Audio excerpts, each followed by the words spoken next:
আমার লাগে দেখা করবো আইয়া দিই মানে হুমতো দুয়ারও খোলা পিছনে দুয়ারও খোলা একটা ট্রেন আসলে এইটা উদাম কিনে এই অবস্থা হইলো তাই লেখা। সময়টা বুধবার রাত আনুমানিক 9:30। চারপাশে তখন তারাবি নামাজের শান্ত পরিবেশ।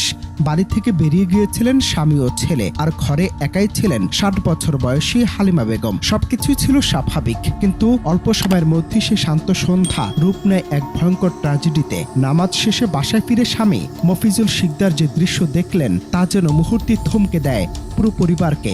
হাসি খুশি যে স্ত্রীকে রেখে তিনি মসজিদে গিয়েছিলেন, ফিরে এসে দেখলেন সেই স্ত্রীর নিথর দেহ পড়ে আছে বিছানায়, রক্তাক্ত শরীর, কোনো সাড়া নেই। কারা হত্যা করলো, কেন করলো, যেন সবকিছু নিয়েই ধোঁয়াশা।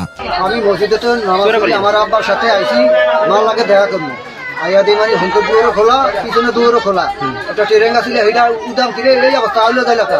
পরে মা ফের মার কোনো খবর নেই, মার কানে জিনিস মিনিসে হিট পয়লা তো খেল করি জিনিস কানে নেয় রেগুলার নিচে টিয়া নিচে 12,000। ঘটনাটি ঘটেছে বুধবার রাতে ভোলা সদর উপজেলার উত্তর দিঘুলদি ইউনিয়নের 4 নম্বর ওয়ার্ডের চাঁদকাজী শিকদার বাড়িতে। নিহত হালিমা বেগম ওই বাড়ির বাসিন্দা মোহাম্মদ মফিজুল শিকদারের স্ত্রী। পরিবারের সদস্য স্থানীয়দের ভাষ্য অনুযায়ী হালিমা ও তার স্বামী একই ঘরে থাকতেন, আর তাদের সন্তানরা একই বাড়ির অন্য ঘরে বসবাস করেন। ওই রাতে মফিজুল তারাবির নামাজ পড়তে পাশের মসজিদে গেলে হালিমা একাই ছিলেন ঘরে, কিন্তু নামাজ শেষে বাড়িতে ফিরে তিনি দেখেন ঘরের দরজা খোলা আর বিছানায় পড়ে আছে হালিমার নিথর দেহ। স্বামীর চিৎকারে মুহূর্তে ছুটে আসেন স্বজন ও প্রতিবেশীরা। দ্রুত খবর দেয়া হয় পুলিশকে।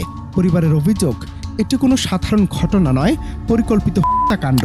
তাদের দাবি, হত্যাকারী সম্ভবত পরিচিত কেউ, কারণ ঘরে ঢুকে বৃদ্ধাকে হত্যার পর ঘর থেকে স্বর্ণ অলংকার ও গুরুত্বপূর্ণ দলিলপত্র নিয়ে গেছে দুর্বৃত্তরা। তাই স্থানীয়দের মধ্যে ছড়িয়ে পড়েছে আতঙ্ক ও নানা প্রশ্ন। কে বা কারা এমন নির্মম হত্যাকাণ্ড ঘটালো? এদিকে ঘটনায় পুলিশ বলছে নিহতের শরীরে আঘাতের স্পষ্ট চিহ্ন রয়েছে। প্রাথমিকভাবে ধারণা করা হচ্ছে শ্বাসরোধ করে তাকে হত্যা করা হয়েছে। তবে পুরো ঘটনাটি খতিয়ে দেখা হচ্ছে বলে জানিয়েছে আইন শৃঙ্খলা বাহিনী। তার রহস্য উদ্ঘাটনে তদন্ত শুরু করেছে এবং জড়িতদের শনাক্ত করতে কাজ চলছে। পরিবার তো ওই যে মামলা করবে আর কি, প্রসেসিং আছে।